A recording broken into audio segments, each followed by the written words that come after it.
ये जो कल इंसिडेंट होगा वीडियो क्लिप का, इस पर मैडम प्लीज़ बताइए। जी बिल्कुल, जैसे ये कल ब्लॉक कंडी में वहाँ पे एक मिडिल स्कूल है मदार एक, तो वहाँ पे हमारी जो वैक्सीनेशन टीम्स वहाँ पे गई थी, तो कुछ लोगों ने वहाँ पे बदतमीज़ी वगैरह की और काफ़ी शोर और गुल किया और बच्चों को वैक्सीनेट नहीं करने दिया। तो कुदरती बात है, जो हमारी टीम्स वगैरह थी वो भी, उनको भी अपनी जान का खतरा था, वो वहाँ से वापस आ गए उसके बाद में। और बाद में हम लोगों ने ब्लॉक मेडिकल अफसर के साथ भी जो बात की, और वीडियो मैंने भी देखी, जो वीडियो वायरल हुई थी, उसके बाद हमने उनको हिदायत दी कि आप जाएं और लोगों को मोटिवेट करें वहाँ पे, और टीम्स वहाँ पे जाएं, क्योंकि बच्चों का नुकसान नहीं हम कर सकते थे। 12 से 14 साल के जो बच्चे थे उनको वैक्सीनेट करना था। तो आज जाके उन लोगों को हम लोगों ने प्रॉपर तरीके से मोटिवेट किया है, और वहाँ पे जो बाकी बच्चे बच गए थे 12 से 14 साल वाले, तो उनको हम लोगों ने प्रॉपर तरीके से वैक्सीनेट कर दिया है। और मैं एक जो है ये आम जो आवाम से मेरी ये अपील रहेगी कि कम से कम इस नेक काम में आगे आएँ और अपने बच्चों को लाएँ। 12 से 14 साल वाले बच्चे हैं, जो बड़े हैं या बूढ़े हैं, जिनको भी अभी वैक्सीनेशन नहीं हो या जो कतरा रहे हैं इस बात से, तो मेहरबानी करके आगे आएँ और अपने बच्चों को वैक्सीनेट कराएं। क्योंकि अगर आपके बच्चों को वैक्सीनेशन नहीं होगी तो आपको पता है कि कोविड अभी गया नहीं है। अभी फोर्थ लहर का भी अभी सोच रहे हैं कि मतलब सोचना क्या है, उस फोर्थ लहर का भी अभी आशंका है कि वो कभी भी आ सकती है, कभी भी प्रॉब्लम हो सकती है, केसेस बढ़ सकते हैं। तो मेहरबानी करके आप अपने बच्चों को ये वैक्सीनेट करवाएं और हेल्थ डिपार्टमेंट के साथ ताउन करें। शुक्रिया मैडम।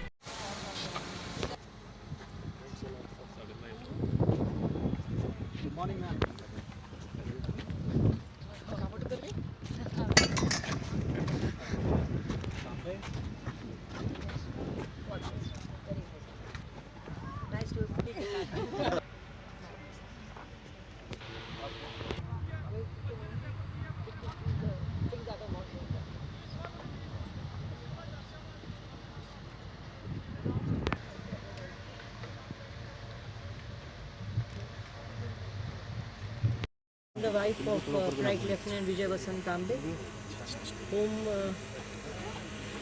1971 की लड़ाई में I lost है। उनके बारे में बाद में बात करेंगे। मुझे बहुत खुशी है कि राजौरी डे पे मुझे यहाँ के फौज वालों ने आमंत्रित किया, मुझे आने का मौका मिला। और मैं अगर ना आ पाती तो मुझे पता भी ना चलता कि मैं क्या मिस करने वाली हूँ। तो मैं अपने को बहुत खुश नसीब समझती हूँ कि मुझे आज यहाँ आके और सब चीज़ देखने का, आप सबको मिलने का, वीरनारियों को मिलने का, एक सर्विसमैन के सर लोग जितने हैं सबसे मिलने का और बात करने का मौका मिला है। बहुत खूबसूरत जगह है, बहुत खूबसूरत कार्यक्रम है। मेरा आने का एक इसके अलावा मकसद और था। मैं दिल्ली में एक संस्था है वॉर विडो एसोसिएशन, जो कि पैन इंडिया है।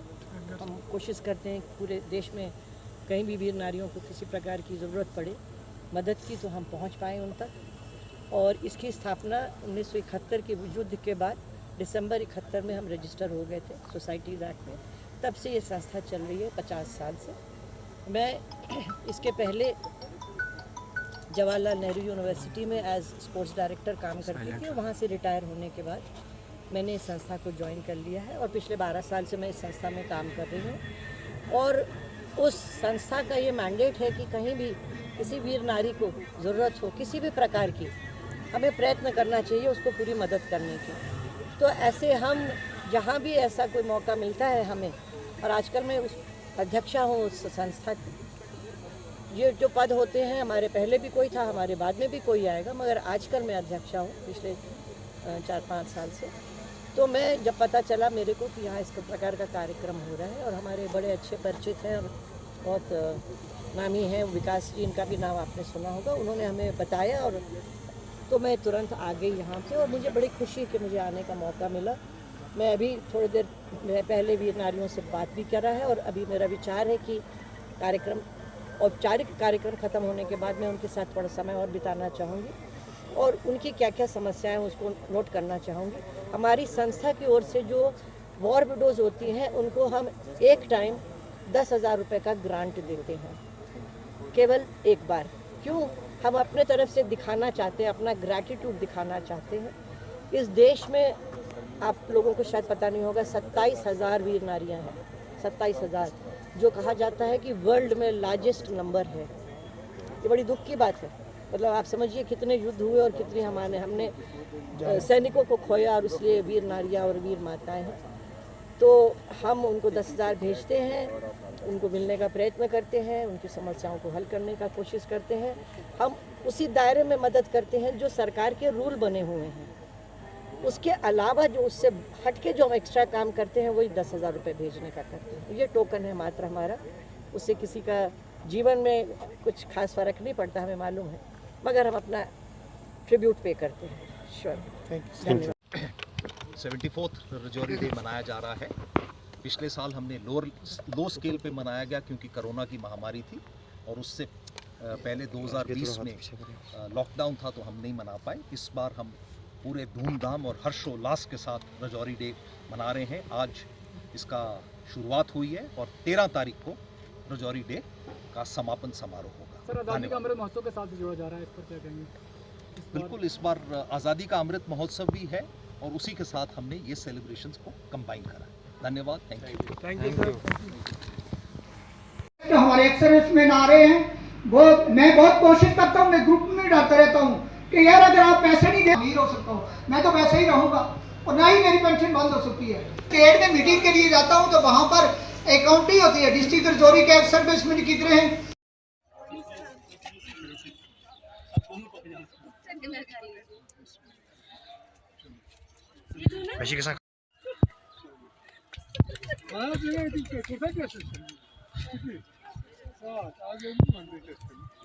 खास बात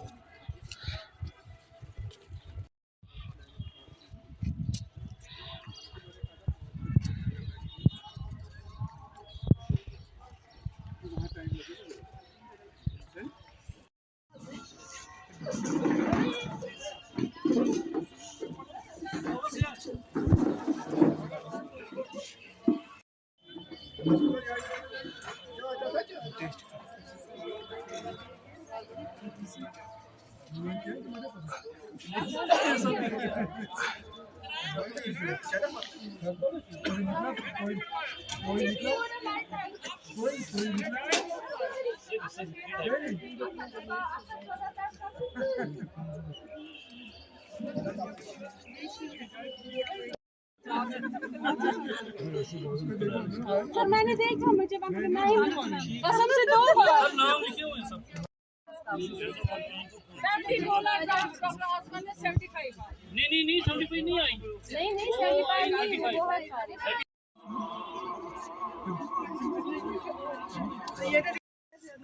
पानी लाया मारो।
कि आज 7 April all over India World Health Day मनाया जाता है।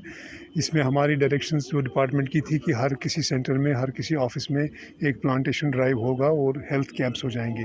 हेल्थ कैंप्स में हमारी जो एनसीडी टीम है, जो वो यहाँ पे आके ब्लड शुगर हेल्थ चेकअप करती है, ब्लड प्रेशर चेकअप करती है, स्क्रीनिंग करती है नॉन कम्युनिकेबल डिजीज़ की।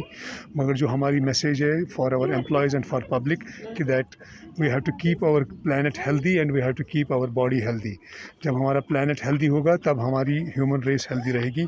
This initiative our planet, our health. The theme of today, this year's World Health Day is that the planet is to be protected. Once the planet is protected, environment is protected, then the human life will survive for another 100, 200,000 years. कितना time होगा? ये एक request रहेगी कि you have to take care of your environment, you have to take care of our health. Thank you.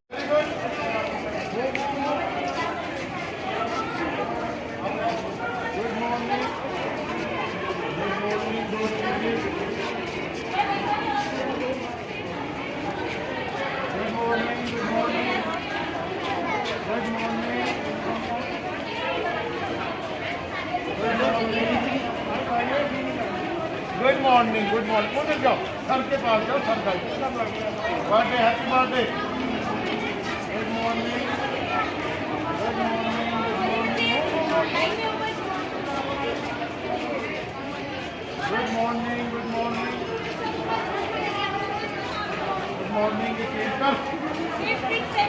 वहाँ पर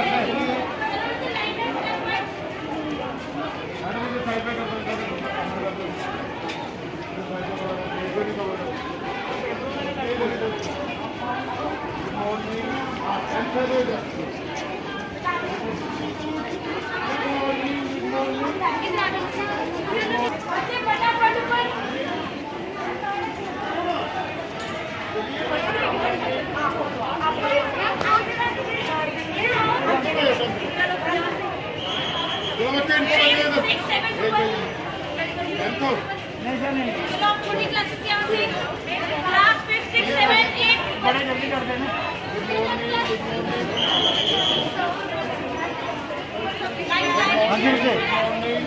आपको नहीं क्लास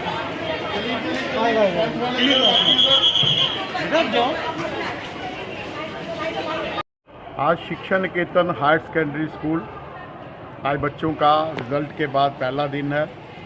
22-23 सेशन में आज हम उनको वेलकम कर रहे हैं सभी बच्चों को, और भगवान से यही प्रार्थना करते हैं कि जिस तरह आज टीचर्स के और बच्चों के चेहरे पे एक खुशी है कि जो ऑफलाइन क्लासेस शुरू हो रही हैं, ये क्लासेस भगवान करे कि ये इस साल क्या आगे इसी तरह कंटिन्यू रहें। हमने जो कुछ खोया है पीछे 2 साल में हमने बहुत कुछ खोया है, वो हम अब कोशिश करेंगे। पेरेंट्स भी हमें पूरा कोऑपरेट कर रहे हैं, बच्चे भी कोऑपरेट करेंगे। टीचर्स के लिए एक चैलेंज है कि बच्चा अब 2 साल मदर की लैब में रहा है, अब दोबारा वो इंस्टीट्यूशन में क्लासरूम के माहौल में आ रहा है। तो टीचर्स के लिए सबसे बड़ा चैलेंज है कि उसको क्लासरूम के माहौल में कन्वर्ट करना। कुछ बच्चे तो मोबाइल के इतने वो जो हैं, एक किस्म का उनको एडिक्शन हो गई हुई है कि मोबाइल के बगैर इवन वो रोटी भी नहीं खा सकते या मूव नहीं कर सकते। बहुत से पेरेंट्स ने हमें ये कंप्लेन की है रिटर्न में। अब हम ये चाहेंगे, पेरेंट्स को भी मैं रिक्वेस्ट करना चाहता हूँ, अब ऑनलाइन एजुकेशन कोई नहीं है, तो सभी बच्चों से ये मैं अपील करता हूँ पूरी सोसाइटी को, अब बच्चों के पास मोबाइल मत दीजिए। मोबाइल से बच्चों की साइकोलॉजी, बच्चे की जो रेडिएशंस निकलती हैं उसकी हेल्थ के ऊपर और उसकी मानसिकता जो है वो इफ़ेक्ट करती है।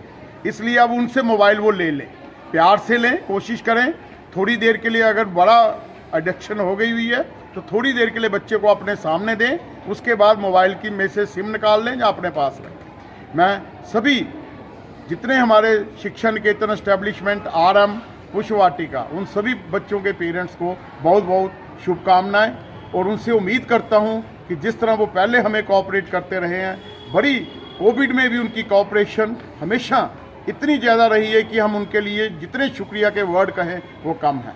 तो आगे भी वो वैसे कोऑपरेट करें। स्कूल उनके लिए, या टीचर्स, मेरी जो टीचर कम्युनिटी है वो उनके लिए हमेशा तैयार है, अपने बच्चों को हम अच्छी एजुकेशन देने के लिए। धन्यवाद।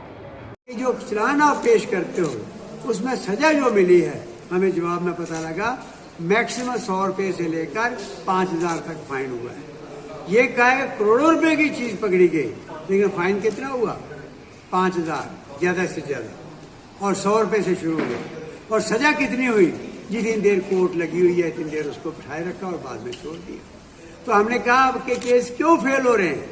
ये प्रॉपर चलान तैयार हो और उनके जो सपोर्टिंग आर्गूमेंट हैं वो प्रॉपर ढंग से वहां कोर्ट के अंदर हों ताकि उनको प्रॉपर सजा मिले। इसके साथ साथ हमने ये कहा कि एक कैंपेन चलाई जाए अवेयरनेस की भी और इसको आइडेंटिफाई करने के लिए भी कौन कौन इन्वॉल्व हो रहा है, कैसे इन्वॉल्वमेंट हो रही है और इसको हम क्या करें। तो उसके लिए प्रिंसिपल जो इंस्टीट्यूशन के हैं, चाहे वो कॉलेजेस हैं, यूनिवर्सिटी के हेड्स हैं और चाहे वो स्कूलों के हायर सेकेंडरी के प्रिंसिपल्स हैं, उनको मिला के, उनके पेरेंट्स को मिला के हम एक शुरू करें, आइडेंटिफाई भी करें कि कौन लोग इन्फेक्टेड हो चुके हैं। देखिए, कॉलेज के अंदर, स्कूल के अंदर प्रिंसिपल्स को, टीचर्स को पता है कि उनकी क्लास के अंदर किस बच्चे का मुंह पीला हो रहा है, क्यों उसका मुंह सफेद हो रहा है, क्या बात है, उसे क्या नुक्स है, तो पकड़े जाएंगे। और वो डरते, पेरेंट्स भी अपनी शर्म महसूस करते हैं, वो बताते नहीं।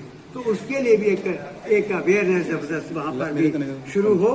एक हमने कहा कि गवर्नमेंट जिस तरीके से अब कोविड से फाइट करने के लिए हमने हेल्पलाइन नंबर क्रिएट किए, हमने कंट्रोल रूम बनाए लोगों की हेल्प करने के लिए, लोग कहाँ शिकायत कर सकते हैं, तो उसके लिए गवर्नमेंट कंट्रोल रूम बनाए और लोगों की जहाँ से मैसेज आता है वहाँ प्रॉपर एक्शन हो। और पुलिस के अंदर जो ब्लैक शीट है, जो मिलके ये सारा काम चला रही है पैसों के लिए, उनको भी आइडेंटिफाई करके सख्त सजा दी जाए ताकि लोगों को पता लगे। और इसके साथ साथ डी एडिक्शन और रिहेबिलिटेशन सेंटर हर डिस्ट्रिक्ट हेडक्वार्टर में बनने चाहिए। कोई यूथ इन्वॉल्व हो जाता है वो वहाँ एडमिट हो। ये हमने रणनीति बनाई और ये सारे रेजोल्यूशन पास करके हमने गवर्नमेंट से आपके जरिए मांग की है। Thank you. Rajkumar Nishchal, secretary Jammu province. मैं एक बात करना चाहता हूँ, अगर दिल्ली में केजरीवाल जी पानी खरीद के फ्री दे सकते हैं, हमारे यहाँ तो फ्री का पानी है, हमें क्यों नहीं मिल रहा है? 3000 रुपये उसका किराया हो चुका है। अगर दिल्ली में बिजली वो खरीद के फ्री दे सकते हैं, हमारे यहाँ जम्मू में इतने इतने बड़े प्रोजेक्ट लगे हुए हैं, हमें पानी फ्री, बिजली फ्री क्यों नहीं मिल सकती? एजुकेशन का ले लीजिए, अगर दिल्ली सरकार एजुकेशन वर्ल्ड क्लास की दे सकती है, उसी की तर्ज के ऊपर वर्ल्ड क्लास लेवल के कॉलेज, स्कूल बन गए, कॉलेज बन गए हैं, तो ये इनको ये 70 साल से जो रिवायती पार्टियां हैं, इन्होंने क्या दिया है? खाली वादे, 15 लाख का जुमला, क्या दिया इन्होंने? हेल्थ पे ले लीजिए, अगर दिल्ली सरकार में हेल्थ के ऊपर इतना बढ़िया कार्यक्रम हुआ है, पैर के नाखून से लेकर सिर के बाल तक इंसान के 272 टेस्ट होते हैं, वो टोटल 272 टेस्ट फ्री में हुए। मल्ला क्लिनिक बने हुए हैं, मेडिसिन फ्री है। उन्होंने एक फरिश्ते योजना शुरू की है। क्या होता है कि रास्ते में आप जाते हैं, किसी का एक्सीडेंट हो जाता है, कोई उठाने के लिए उसको तैयार नहीं होता है, लेकिन उन्होंने फरिश्ते योजना जो शुरू की है कि जो भी उसको पेशेंट को उठा के लेके जाएगा, नियर बाई कोई प्राइवेट हॉस्पिटल है, चाहे वो सरकारी हॉस्पिटल है, प्राइवेट हॉस्पिटल वाला उसको पेशेंट को लेने से इनकार नहीं कर सकता। और जो छोड़ने जाएगा उसके ऊपर उसको मिलेगा 5000 रुपये, उसको फरिश्ते योजना के ऊपर सर्टिफिकेट और 5000 रुपये शुक्राना। तो जो बाकी जो पेशेंट का खर्चा है, 10 लाख लगे, 20 लाख लगे, 50 लाख लगे, वो दिल्ली सरकार पे करेगी। वहाँ की औरतों के लिए बसेस फ्री की हुई हैं, फ्री में लेडीज वहाँ पे बसों में घूमती हैं। घूमने का मतलब यह है किसी ने किसी काम जाना है, किसी नौकरी पे जाना है, किसी ने और काम पे जाना है, किसी घर की लेडी है, तो वही मॉडल देख के पंजाब की सरकार, पंजाब की जनता ने 117 सीटों में से 92 सीटें दी हैं। आखिर उन्होंने कुछ काम किया है तो दिए है ना। पहली तारीख से पंजाब में 18 साल से ऊपर जो औरतें हैं, लड़कियां हैं, माताएं हैं, बहनें हैं, उनको वहाँ 1000 रुपये हर महीना उनके अकाउंट में जाएगा। वहाँ बात करता हूँ डेली वेजर्स की, अगर वहाँ पे भगवंत मान जी ने 35,000 डेली वेजर को पक्का कर दिया, अगर वो आते ही 5 दिन में, 2 दिन में पक्का कर सकते हैं, तो ये सरकारें क्या कर रही हैं? 70 साल से इन्होंने दिया क्या है? 25,000 उन्होंने नई नौकरियां निकाली हैं, उसमें 10,000 पुलिस वालों की हैं। पुलिस वालों की उनकी ड्यूटी उन्होंने 8 घंटे का। महंगा सामान बेचने वाले स्कूलों पर कार्रवाई करो, कार्रवाई करो, कार्रवाई करो, कार्रवाई करो, कार्रवाई करो, कार्रवाई करो, कार्रवाई करो, कार्रवाई करो। सर, यूनिफॉर्म को लेकर, किताबों को लेकर, बूटों को लेकर के प्रोटेस्ट कर रहा हूँ। जूता कहाँ है? जूता किसके पास है?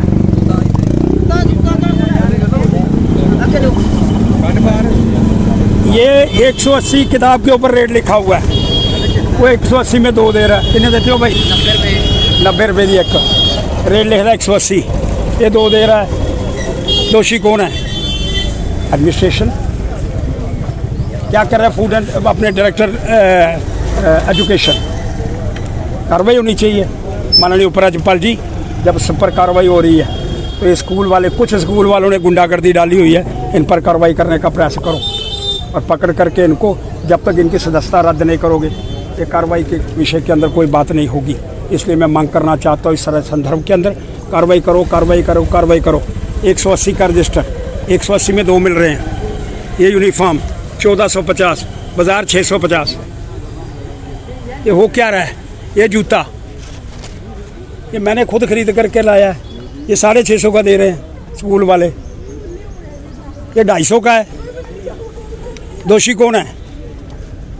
अरे बाज़ार में कम कीमत पर है और स्कूल वाले वहाँ से आप लेंगे, बिल भी देते हैं, कोई कार्रवाई नहीं कर रहा। माननीय डिप्टी कमिश्नर महोदय और श्रीमान डिविजनल कमिश्नर महोदय, आपकी जिम्मेवारी आन पड़ गई है। ये जो नीचे गंदगी छाई हुई है, इस गंदगी को आप साफ करने का प्रयास करें।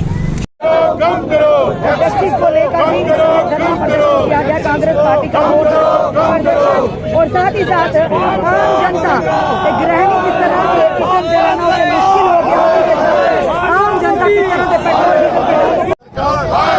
गरीब विरोधी सरकार, हाय हाय गरीब विरोधी सरकार, हाय हाय गरीब विरोधी सरकार। सड़ी सरकार को, गली सड़ी सरकार को, देश विरोधी सरकार को, गरीब विरोधी सरकार को, नौजवान विरोधी सरकार को, व्यापारी विरोधी सरकार को, किसान विरोधी सरकार को, किसान विरोधी सरकार को। आदरणीय विमल गुप्ता जी, प्रदेश महामंत्री। करती हूँ मान्यवर, आज मुझे सुअवसर मिला है कि मैं आपके सामने अपने विचार रख सकूं। मैं काफी समय से सुभद्रा फाउंडेशन से नारी कल्याण संस्थाओं के साथ मिलकर अपनी बहनों की समस्याओं को समझने और सुलझाने की कोशिश कर रही हूँ और इतने समय में उनकी कठिनाइयों और समस्याओं को हल कर रही हूँ और उनके लिए कुछ करना भी चाहती हूँ। अकेले इस काम को कर पाना कठिन था, इसलिए मैं भारतीय जनता पार्टी के माध्यम से इन कार्यों को पूर्ण करूंगी। माननीय श्री नरेंद्र मोदी जी महिलाओं के उत्थान के लिए अनेक योजनाएं बनाकर कार्य कर रहे हैं। मैं भी उनकी नेकी और योजनाओं का प्रचार प्रसार करूंगी। मैंने अपने विचार श्रीमान रविंद्र रैना जी के सामने रखे थे तो उन्होंने मुझे प्रोत्साहित किया कि क्यों नहीं बीजेपी संगठन से जुड़ जाऊं। ये तो मेरा सपना था कि आप सबसे अनेक बातें सीखकर कार्य करूं। मैं बड़ी प्रसन्न हूं मेरे इस जीवन में के महत्वपूर्ण समय में श्रीमान अशोक कौल जी, विनोद तावड़े जी, रविंद्र रैना जी, कविंदर गुप्ता जी, विनय गुप्ता जी, श्री चंद्र मोहन जी उपस्थित हैं। आप सब भाई बहनों ने आकर मेरा उत्साह बढ़ाया, मुझे अपना साथी बनने का मौका दिया। आप सबका तहे दिल से धन्यवाद करती हूँ। भारत माता की जय। भारतीय जनता पार्टी का कल स्थापना दिवस हुआ और मुझे याद है उस समय में तो 10वीं का छात्र रहा होगा। 1980 की बात है जहाँ भाजपा की स्थापना हुई। मुंबई में हुई, मैं मुंबई से आता हूँ और उस समय अटल जी ने वहां कहा था कि जनता पार्टी से जनसंघ अलग हुआ था, भाजपा के कोई सांसद नहीं थे, बाकी के चुनाव में 2 सांसद चुन के आए मात्र। और अटल जी का वाक्य था कि अंधेरा छटेगा, सूरज निकलेगा, कमल खिलेगा। तो आज सही मायने में 2 सांसद से लेकर 300 से ऊपर सांसद देश भर में कमल खिले हैं और ये भारतीय जनता पार्टी का विस्तार अभी के चुनाव में उत्तर प्रदेश उत्तराखंड सब हम जीते, इसका कारण ये है कि मोदी जी के कार्य पद्धति में सामान्य व्यक्ति के लिए हर चीज करना, सामान्य व्यक्ति के उत्थान के लिए काम करना और उस गरीब आदमी को पार्टी के साथ जोड़ना। तो 2014 से लेकर सरकार भाजपा की मोदी जी के नेतृत्व में चल रही है। आज 2022 में हम आए हैं। लगभग 8 साल के प्रवास में किसी भी सरकार पर 8, 10, 12, 15 तो भ्रष्टाचार के आरोप तो पक्का होते हैं। मोदी जी की सरकार पर बाकी आरोप सब हुए, ये सांप्रदायिकता कर रहे हैं, ये कर रहे हैं, लेकिन भ्रष्टाचार का आरोप एक भी झूठा आरोप भी नहीं कर पाए। मोदी जी तो कहते हैं मैं खाता नहीं, खाने देता नहीं, और अमित भाई कहते हैं मैं सोता नहीं, सोने देता नहीं। काम कर दे रहो। तो त्रिवेण दंपति को मैं कहूंगा कि भाजपा में आए तो सोने मिलेगा नहीं या कोई सोने देगा नहीं, जनता के लिए काम करना है। बहुत बहुत स्वागत है आपका। बहुत कम है, और जब भी इंडिया का जब बजट जब भी प्रोड्यूस होता है तो वहाँ रेलवे बजट फर्स्ट, अगर उसको खाना पीना जो भी है वो सही होना चाहिए, जिसमें कोविड के साथ ही निकले। और इसमें हर एक डिपार्टमेंट ने जो हमारी integration law department, police department की तरफ से बहुत मशहूर है, उन लोगों को जिन्होंने उसमें पार्टिसिपेट किया। और चीज जो भारत अभियान बनाया गया है, ये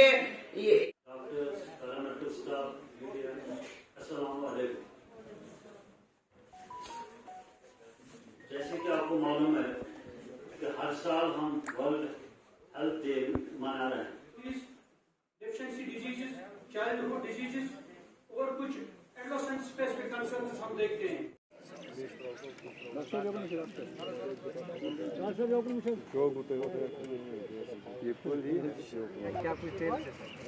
पूरे डायरेक्टरेट ऑफ हेल्थ सर्विसेज की हिदायत पे और with the support of district administration Bandipora हमने आज यहाँ वर्ल्ड हेल्थ डे 2022 मनाया।